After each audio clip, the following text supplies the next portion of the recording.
ఈరోజు దేవుని వాగ్దానము 136వ కీర్తన 25వ వచనము. సమస్త జీవులకును ఆయన ఆహారం ఇచ్చుచున్నాడు, ఆయన కృప నిరంతరముండును. ప్రార్థన. పరిశుద్ధమైన దేవా, కృపగల తండ్రి, మీ పాదములకు లెక్కలేని స్తోత్రములు చెల్లిస్తున్నాం ప్రవ్వా. గడిచిన కాలమంతయు కూడా మమ్మల్ని అందరినీ కాచి కాపాడినందుకు మీకు వేలాది స్తోత్రములు తండ్రి.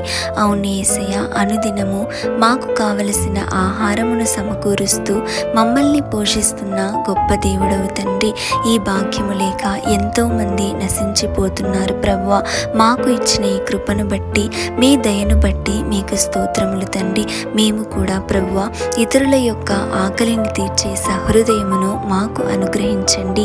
అదే రీతిగా తండ్రి, శారీరక ఆహారము కోసము ఆరాటపడే వారముగా ఉన్నాము, కానీ ఆత్మీయ ఆహారమును గురించి ఆలోచించే వారముగా లేనందుకు మమ్మల్ని క్షమించండి తండ్రి. మీ వాక్యముతో మా ఆత్మను తృప్తిపరచండి.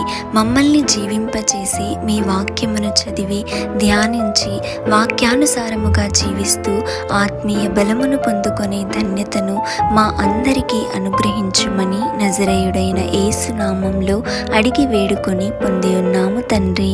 ఆమేన్.